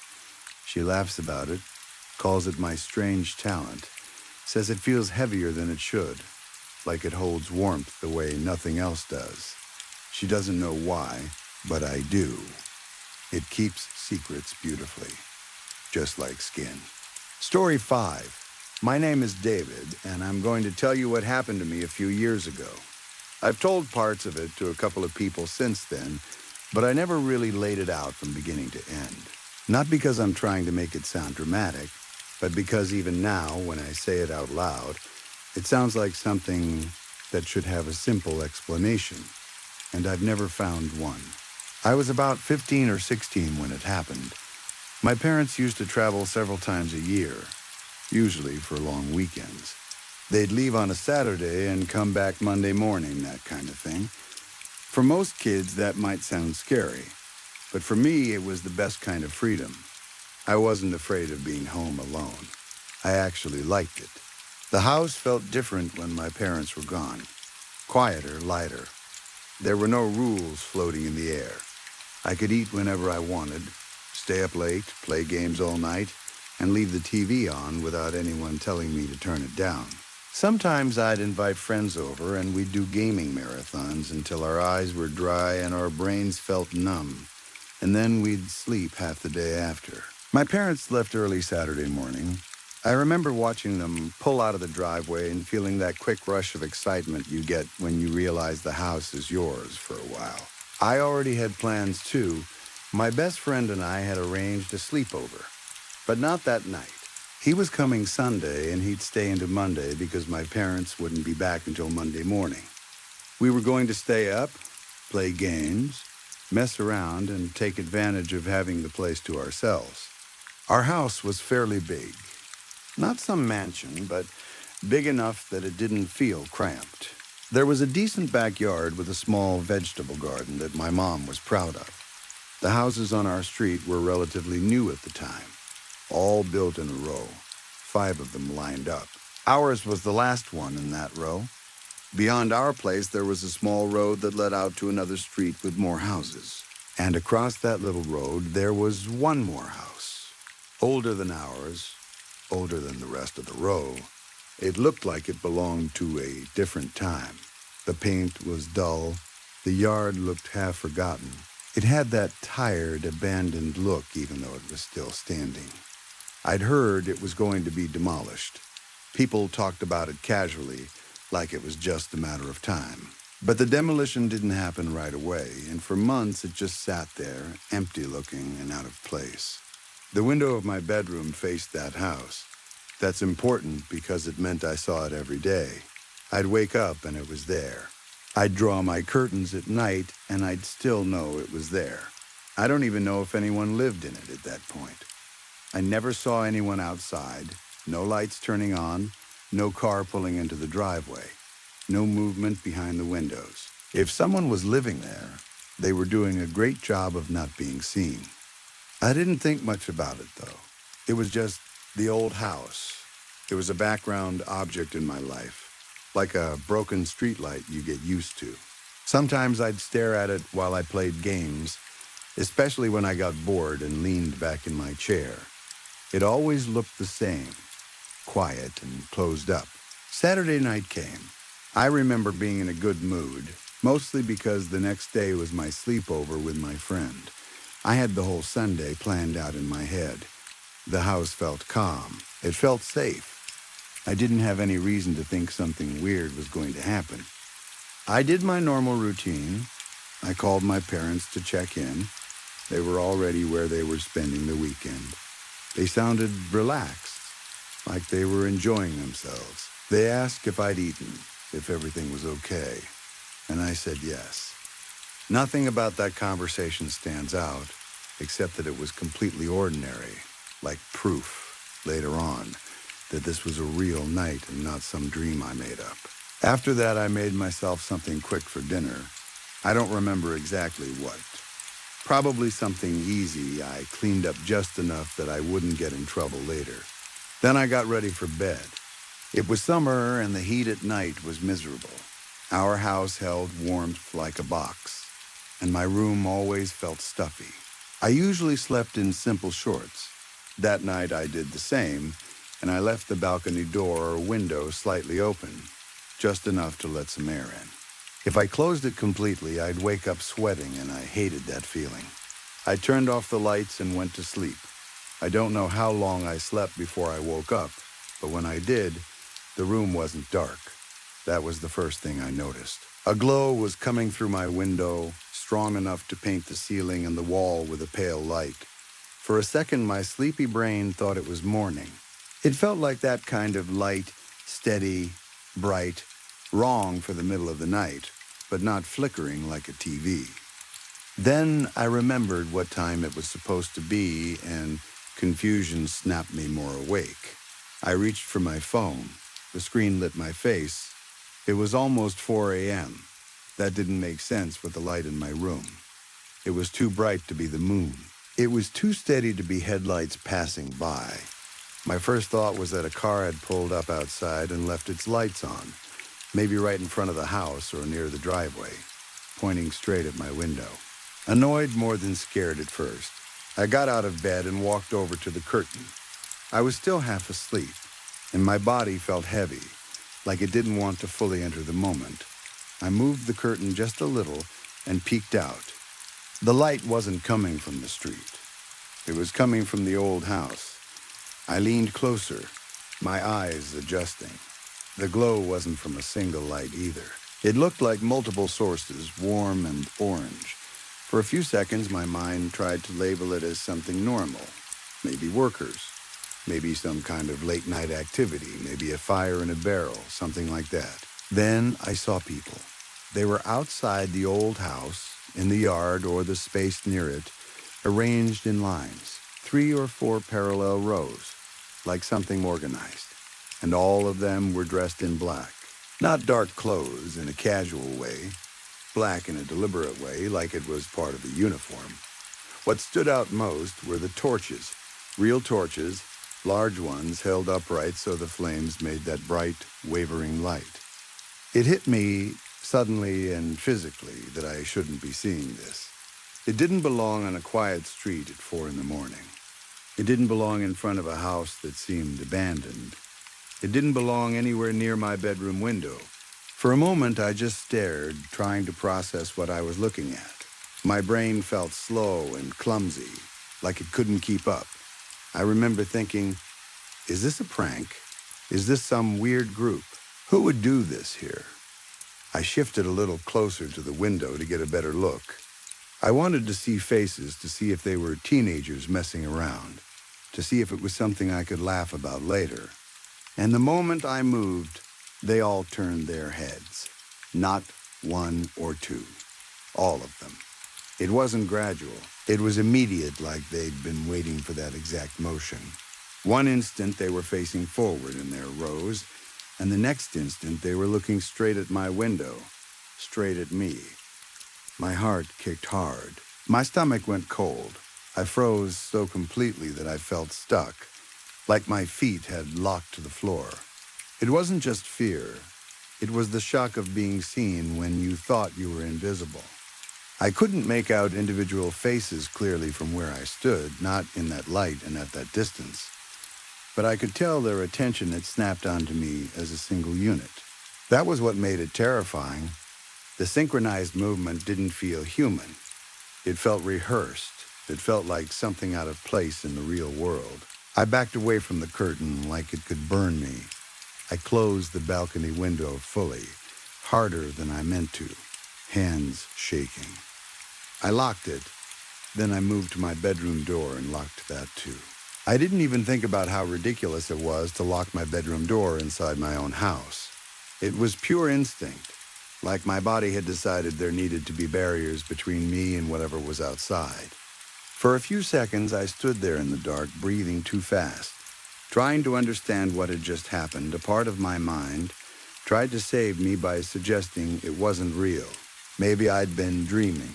Maybe I'd woken up still caught in sleep, seeing things that weren't there. That idea was comforting, but it didn't fit. The light had been real. The time on my phone had been real.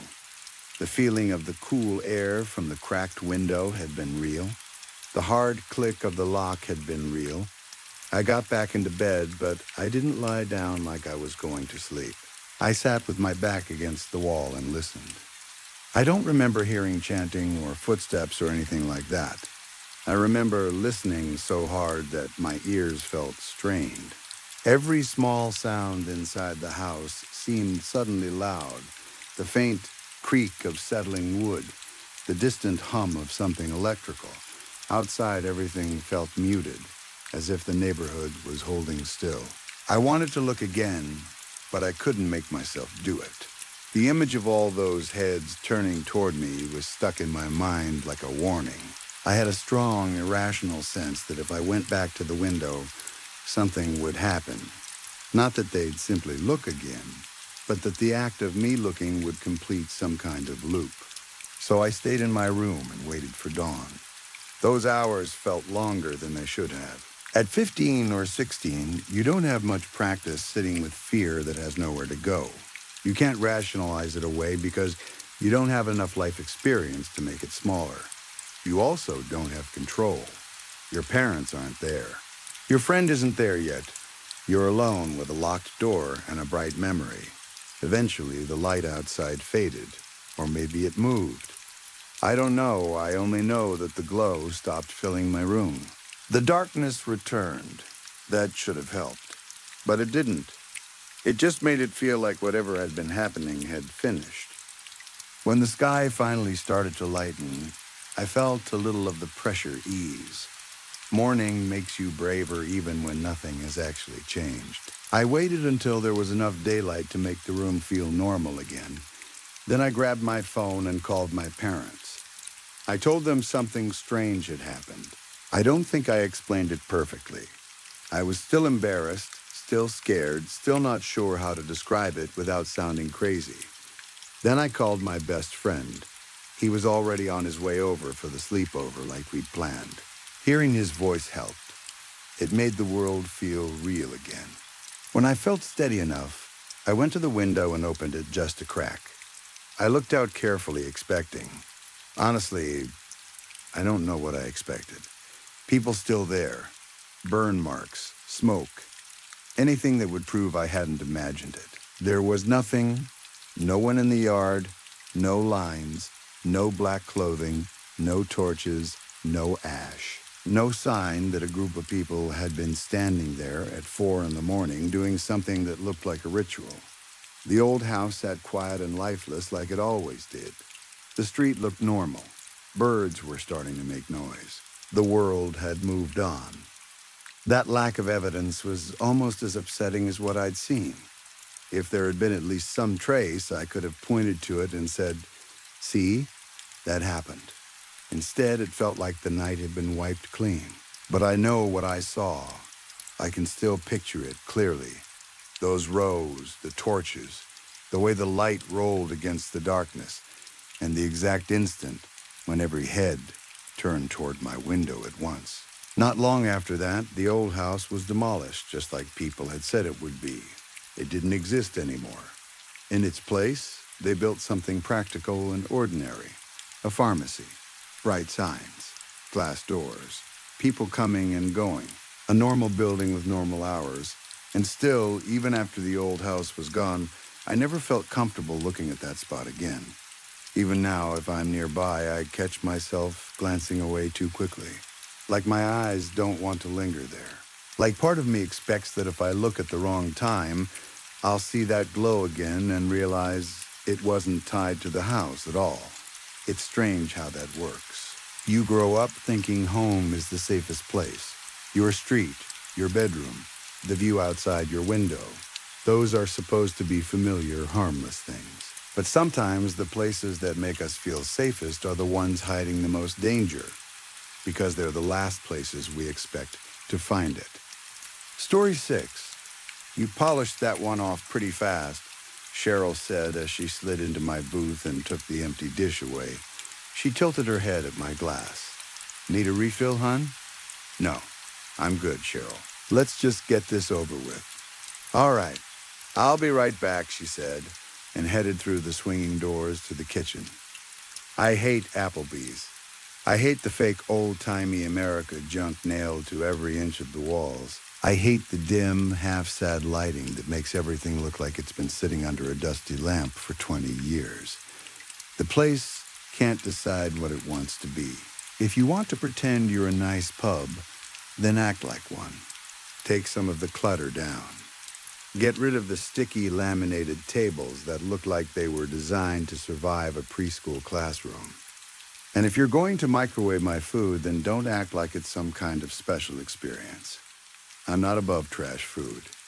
Honestly, I probably liked it too much when I was alive. But don't roll out a beat-up Pinto and try to sell it to me like it's a Porsche. I might be dumb, but I'm not stupid. I slammed my fist into the yellow laminate table. The sound cracked through the restaurant and earned me a quick look from the two guys at the bar, the same two guys who were always there. I'd started calling them Dick and Balls because they had the energy of background furniture with a mean streak. They never spoke to me. I don't even think I'd ever heard them speak to each other. They just sat there with their cheap margaritas and their blank stares, nursing those drinks like time didn't work the same way for them. They glanced at me, lost interest immediately, and went back to their dollaritas. No bartender in sight, but their glasses never seemed to empty. Applebee's was depressing in every possible way, and yet I kept coming back to it, because it was better than the alternative. The swinging doors opened again. Cheryl came out carrying a large bowl with a cloth draped over it. As she walked toward me, a faint buzzing began to build, quiet at first, then louder with each step. My stomach tightened as soon as I heard it. When she reached the booth, she set the bowl down carefully and gave the cloth a dramatic little flourish as she pulled it away, like she was unveiling a birthday cake. I still don't know why she always did that. Maybe it was part of the punishment. Maybe it was just her personality. Either way, it made my skin crawl. "Oh my," Cheryl said, smiling like she meant it. "Doesn't that look good?" Inside the bowl was a living mass of black hornets. Dozens and dozens, packed so tight they crawled over each other in frantic waves. Their bodies shined like oil. Their wings vibrated. The buzzing filled the booth, thick and angry. They didn't fly out, though. They stayed in the bowl, trapped by something I couldn't see. I sat there frozen, staring at them like my brain refused to accept they were real. My finger started tapping on the table without my permission. "You know," I said, voice rough, "you could have some if you want." Cheryl stood beside the booth like she always did when it was time for me to eat. She watched every bite, every reaction.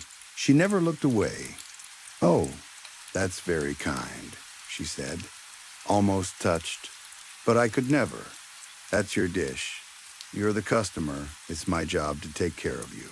Of course, Cheryl loved the look of the food, loved presenting it, loved talking about it. But she never ate any of it. "Go on now," she said brightly. "It's going to get cold." I swallowed hard. "I'm working on it. Just give me a minute to appreciate it, okay, Cheryl?" Cheryl put her hands up in that fake surrender gesture people do when they're not actually sorry. They just want you to stop talking. "My apologies," she said. "I just want you to enjoy it, that's all." Enjoy it? Sure. Time didn't stop just because I stared at the bowl. I'd learned that. If there was anything I knew for a fact, it was that waiting didn't make it go away. The bowl would stay there. Cheryl would keep smiling. Dick and Balls would keep drinking. And I'd still have to eat. So I took a deep breath and reached into the hornets. My hand immediately filled with vibration.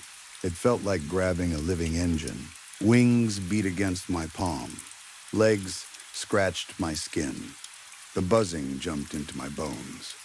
I pulled up a fistful of them and shoved them into my mouth. The first crunch was soft and wrong, like biting into wet paper.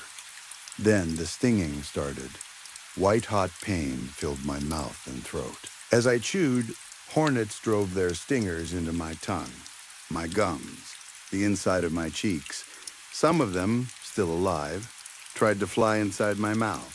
A few made it past my teeth and went straight down my throat, fluttering and stabbing the soft walls of my esophagus before they disappeared into my stomach. My eyes watered so hard I could barely see. I reached into the bowl again and grabbed another handful. When I tried to stuff them in, my tongue was already swelling. Some hornets fell out of the corners of my mouth because there wasn't room. Cheryl leaned in and calmly scooped up the escapees with a napkin like they were peanut shells on the bar floor. She didn't say a word. She just watched. By the third handful, the pain had turned into something deeper. Pressure, swelling, heat. It hurt to chew. It hurt to swallow. It hurt to even move my throat. A nasty grunting sound started coming from me with every breath. My gag reflex kicked in hard, trying to reject the broken husks stuck to the back of my tongue like jagged popcorn kernels. I tried to swallow again, but this time the wad of chewed insects didn't go down. It stuck. I coughed. I gagged. I wheezed. My throat tightened like it was closing itself on purpose. I punched myself in the stomach, desperate and stupid, trying to force air back into my lungs, but it didn't help. The stings were taking over. My throat was swelling shut. Every breath got smaller. My panic rose fast and blind. One hand clawed at my neck while the other waved at Cheryl like she might suddenly remember what mercy was. But Cheryl only stood there, watching. Dizziness rolled over me in a heavy wave. I looked up at her one last time, eyes begging. Then I slammed face first into the table. The bowl tipped. Hornets spilled onto the floor in a black, writhing pile. Cheryl moved like this was normal. She wiped the table clean with her rag. She picked up the bowl and walked it back to the kitchen. And I died. I woke up with a violent jolt, sitting in the booth like nothing had happened. It always felt the same, like waking from one of those dreams where you're falling and your body snaps awake, heart racing, still carrying that sense of drop in your stomach. The menu was already in front of me. The restaurant looked the same. The air smelled like fryer grease and sadness. Dick and Balls were still at the bar, and Cheryl was already there because Cheryl never wasted time. "What'll it be, hon?" she asked, pouring me a glass of water. "Just start me at the top of the appetizers," I said. My voice sounded flat, exhausted. "We'll work our way down. I'll bring out the ultimate trio," she said, turning toward the kitchen. "Bring the nachos, too," I called out before she disappeared. "Actually, can you just bring all of them out in one big pile? Save everyone the trouble?" Cheryl paused like she was considering whether the rules allowed it. Then she shrugged. "Sure thing, baby. I don't see why not." 4. Like they're worried some poor idiot will walk in craving corn and get overwhelmed with choice. People say variety is the spice of life, but whoever said that wasn't stuck in a loop ordering from the same menu forever. Variety is a pain in the ass. By now, you've probably figured out something important. This isn't a normal Applebee's, and I'm not a normal customer. I'm dead. All that junk food I used to laugh about, turns out they were giving me a hint in the name the whole time. Applebee's. Like it's cute. Like it's harmless. Like it's not the kind of place that sells you a heart attack on a plate and asks if you want ranch with it. When I was alive, I loved stunt food. That's what the younger folks call it. Burgers stacked so tall you can't fit your mouth around them. Fries buried under so much meat and cheese you can't even see the fries. Milkshakes topped with entire slices of cake. If a restaurant had a gimmick meal, I wanted it. And I ate a lot of it. Too much of it. I wasn't even a huge guy.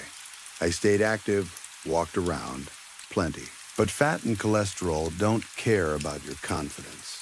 It builds quietly where you can't see it, tightening things inside you until one day your heart just can't keep up anymore. The funny part, if you can call it funny, was that it happened while I was doing something healthy. I was at the park walking my dog Tater.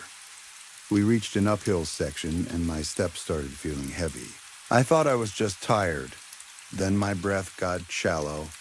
Then it felt like someone wrapped a rope around my chest and yanked it tight. I went down in seconds.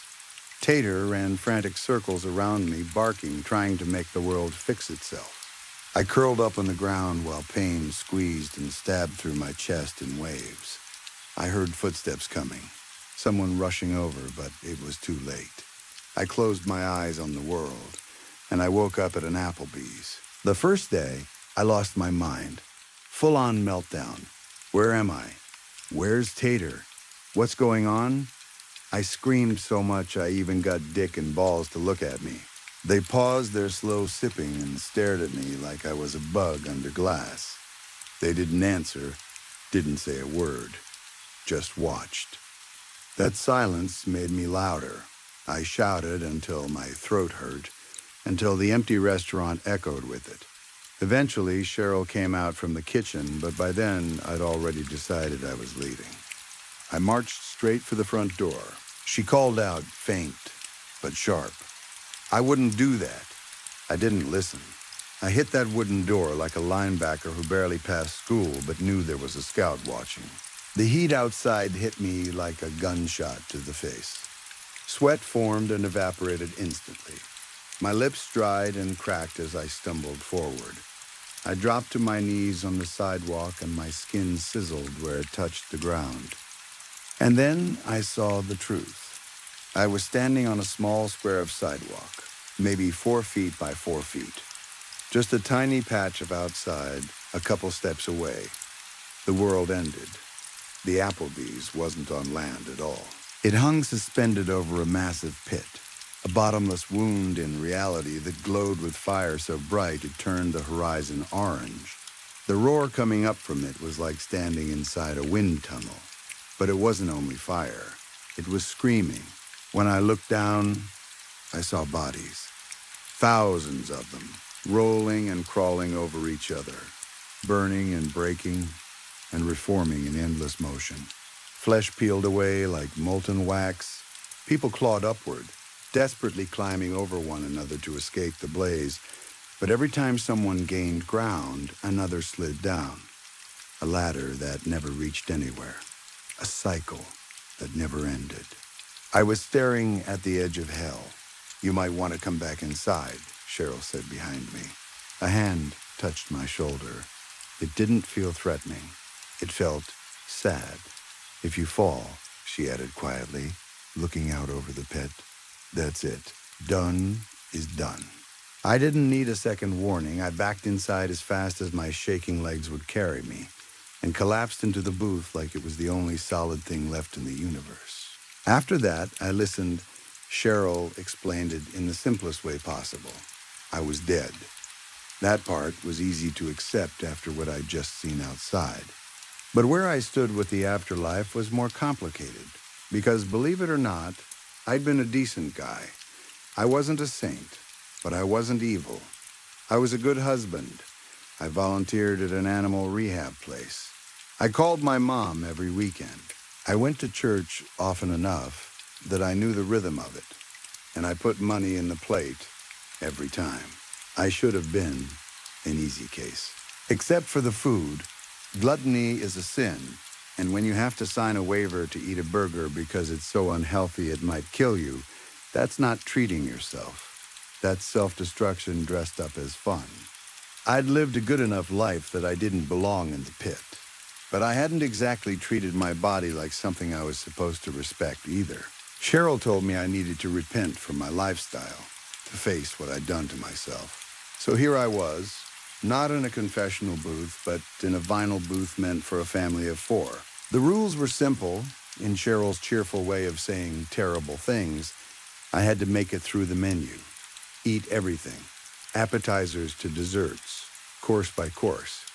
If I finished, I could leave. The catch was the final item. After I ate everything else, there was always one special dish I could order, something that wasn't listed like the rest. A secret final course. And it was always horrific.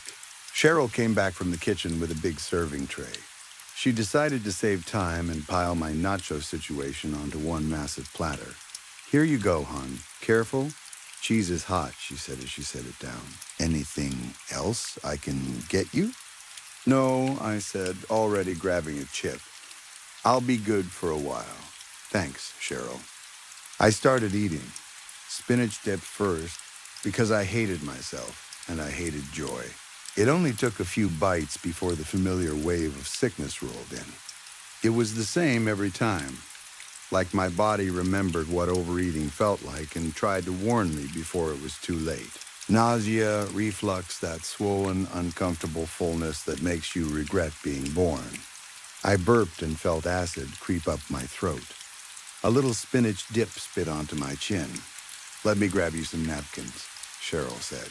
She came back with a stack of paper towels and handed them to me, then returned to her usual place by the booth to watch. It was always like this. The moment I started eating, I felt like I couldn't possibly eat another bite, like my stomach was full and my throat was begging me to stop. And yet I always kept going. Because I had to. My body would punish me the whole time.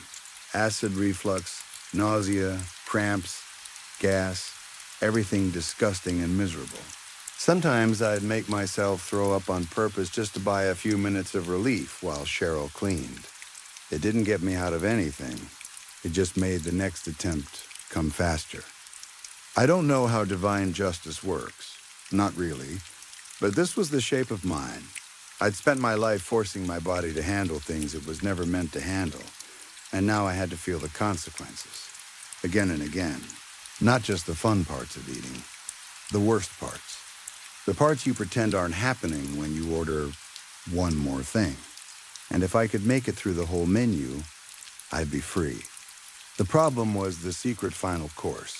That last dish always killed me. The first time Cheryl brought it out, I honestly thought I'd gotten lucky. She set down a plate with 3 ugly fish staring up at me, eyes glassy and blank. "Ooh, they're so fresh," she said happily, like we just pulled them right out of the ocean. I wasn't a seafood guy, and raw, whole fish isn't anyone's idea of comfort, but I figured I could tough it out. I started eating.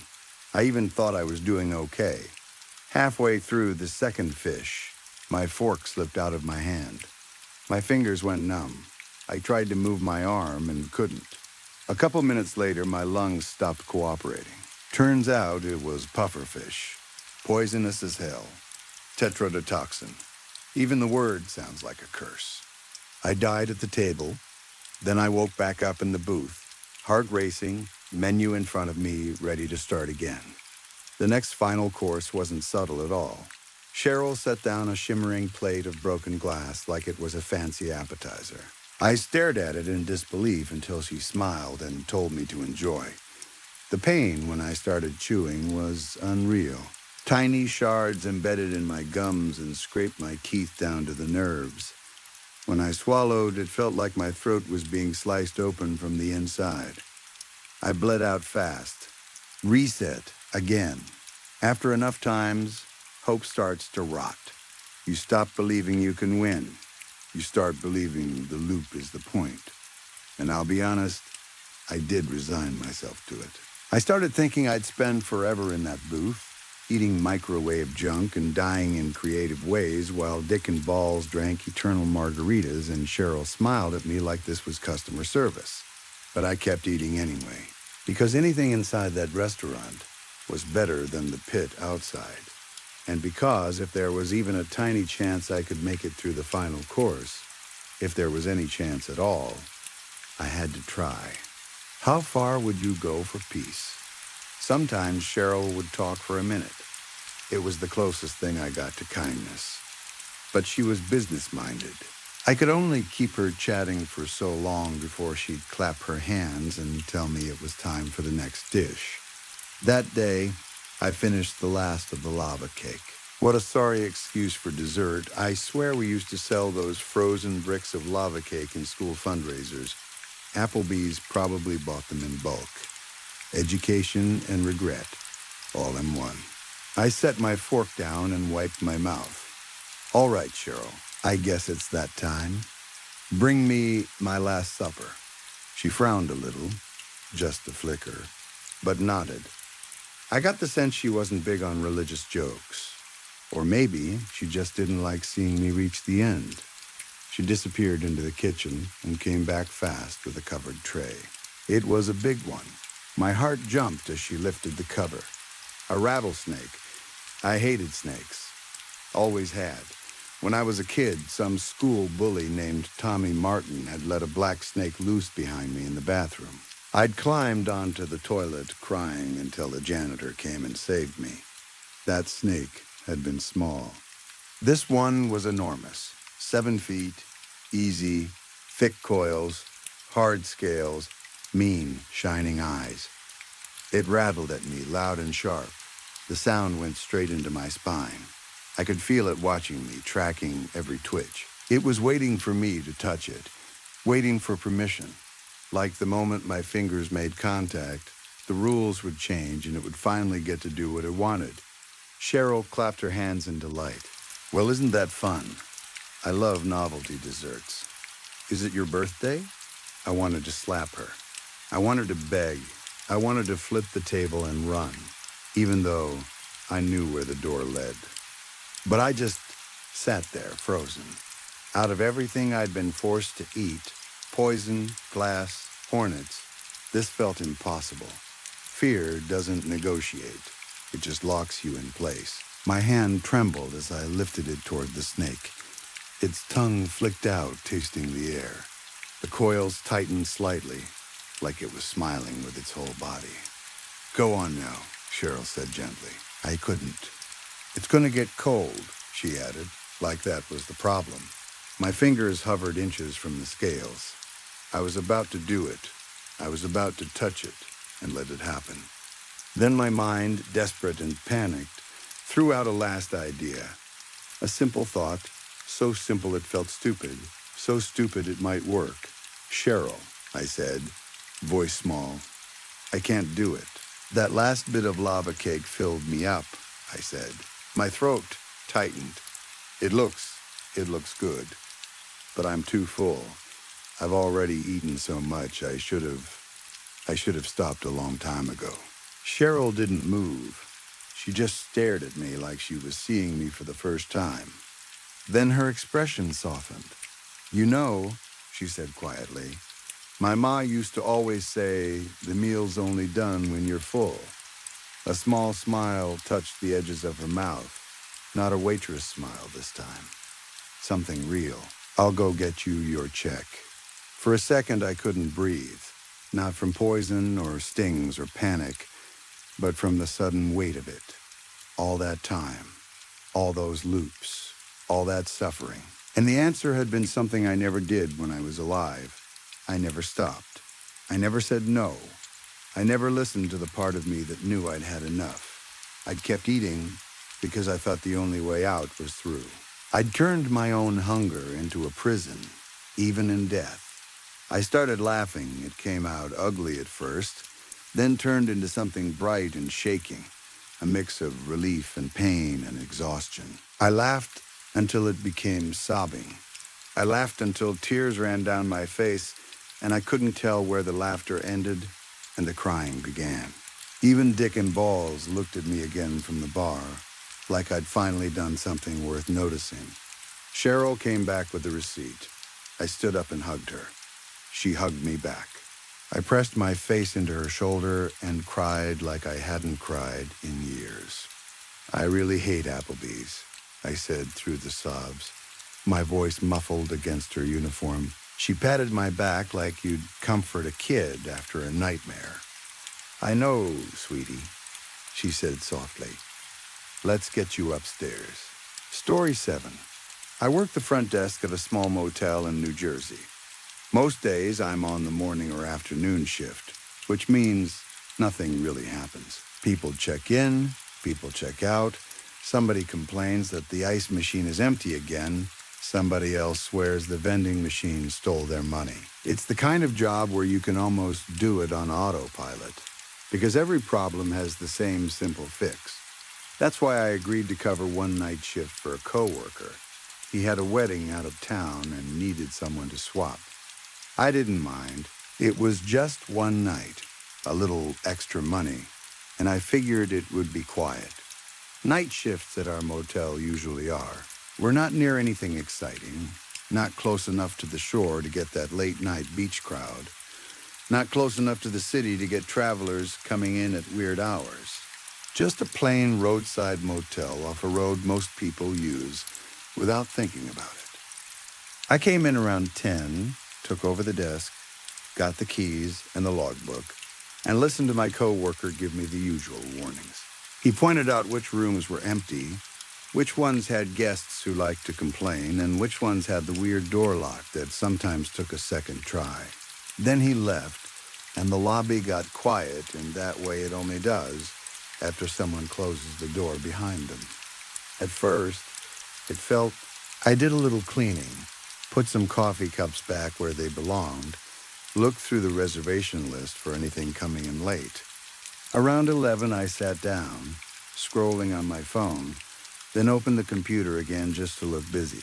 The building made its usual sounds, small creaks and clicks from the AC units, the soft hum of the lights.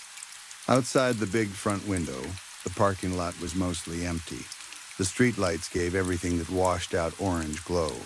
By midnight, it started to feel like the motel had gone past normal quiet. There's a difference between nothing is happening and nothing is allowed to happen. That's the best way I can explain it. The air felt still, like the whole place was holding its breath. Even the noises I was used to seemed smaller, like they were afraid of being heard. To distract myself, I put on a podcast. I kept it low, just enough to hear voices so I didn't feel like I was sitting alone in a box. I leaned back in the chair behind the desk and tried to settle into the boredom. That's when I noticed movement at the edge of my vision. It was quick, more like a shadow shifting than a person walking in. And it happened near the entrance. I looked up right away, expecting to see someone pulling on the door or stepping into the lobby. There was nothing there. The glass door was closed. The parking lot outside was empty. No headlights, no cars rolling in. I stared for a moment, waiting to see if something else would move, but it didn't. I told myself it was just my eyes adjusting or a reflection from the TV in the corner. Maybe the podcast audio made me feel like there was someone nearby when there wasn't. I tried to laugh it off, but the quiet didn't help. The silence after a strange moment feels heavier than the silence before it. I stayed seated for another few seconds, listening. Nothing. Then I stood up and walked toward the door to check, because that's what you do at a front desk. Even if you think you imagined something, you check. I was halfway across the lobby when I saw him. He was just there, standing a few feet inside the entrance like he'd been in the lobby the whole time. Not stepping through the door, not walking in from outside. Just standing, facing me. I didn't hear the door open. I didn't hear the little chime we have above it. I didn't hear footsteps on the tile. The last thing I remembered was looking at the empty entrance, and then the next thing I knew, there was a man standing in front of me. He was tall, maybe a little over 6 feet. He looked like he could have walked off a billboard. Not just handsome in a regular way, but like everything about him was arranged perfectly. His hair looked styled but not stiff. His clothes were simple, but they fit exactly right. His skin was clear, almost too smooth under the lobby lights. Even the way he stood felt planned, like his posture was something he had practiced until it looked effortless. "Hi," he said. His voice was calm and soft, the kind of voice people use when they don't want to bother you. He smiled like he'd already decided I was going to be friendly. "Sorry if I scared you," he said. "I was just trying to find reception." It took me a second to react, mostly because I was trying to figure out how he got in without me noticing. But he looked so normal, so relaxed, that my brain grabbed onto that and let it make sense of the situation. I forced a little laugh and told him it was fine. I said I hadn't heard him come in, that was all. Then I asked if he needed a room. He nodded, still smiling. I walked back behind the desk, and he followed at a slow, steady pace. When he came closer, I caught a smell I hadn't noticed from across the room. It was like cologne, but not the kind that punches you in the face. Not cheap and sharp, not heavy and sweet. It was clean and warm and somehow perfectly balanced. It smelled like what a high-end store would want you to think expensive smells like. It didn't even feel like a scent a person chose. It felt like the air around him was just correct. I don't know why I said it. Maybe because my nerves wanted something normal to latch onto, something human. Maybe because complimenting someone felt safer than standing there in awkward silence. But I heard myself say, "You smell nice." He didn't seem surprised. He smiled a little wider, like he'd been expecting that exact comment. "Thank you," he said. The way he said it bothered me more than it should have. It was polite, but it was also perfectly timed. Perfect tone, perfect volume, like he was doing an impression of how a person should respond.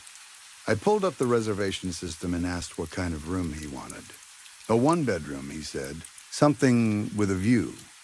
That was a strange request for our motel because our view is basically the parking lot on one side and a patch of trees on the other.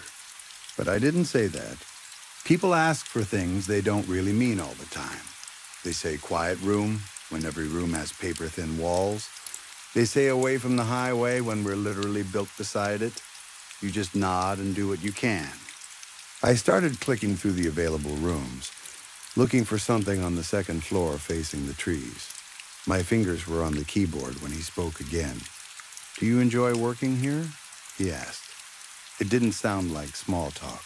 It sounded like a real question, like he actually wanted the answer. It caught me off guard enough that I looked up from the monitor. I said, "It's fine. It's simple. Easy work. I don't mind it."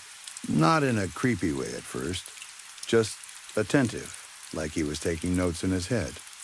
Then he asked, "Do you ever feel lonely?" The question hit me in the chest because it didn't match the situation. It wasn't the kind of thing a guest asks a stranger at a motel front desk at midnight. But his voice stayed gentle, like he was asking what time the pool closed. I felt myself tense up anyway. "Yeah," I said after a moment. "Sometimes night shifts can be like that. But I don't really mind it." I tried to sound casual. I tried to make it normal.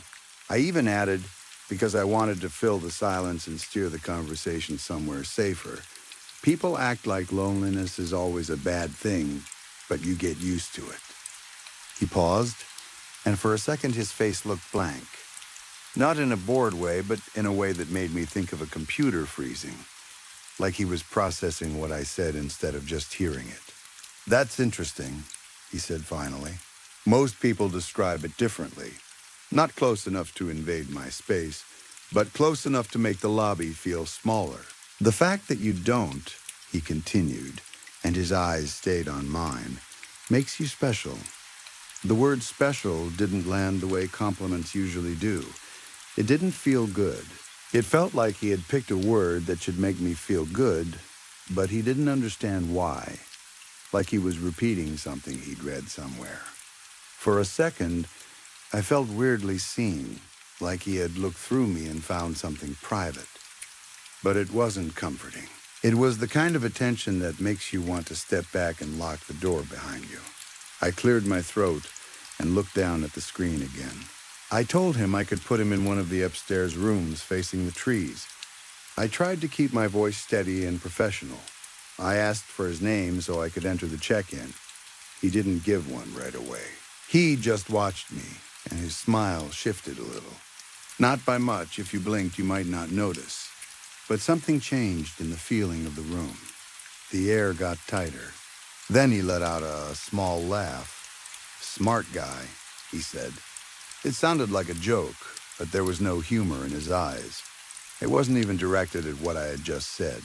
It felt like he was labeling me, like he had decided that was what I was. I looked up again, confused. "What?" But he was already stepping back from the desk. His movements were smooth and controlled, like he never wasted emotion. "I won't take up any more of your time," he said. And then he turned and walked away down the hallway toward the rooms, his shoes barely making a sound on the floor. I stood there for a second, watching him go, trying to decide if I should call after him for his name or ID. That's what I was supposed to do. That's policy. But my throat felt tight, and something in my gut told me not to push it.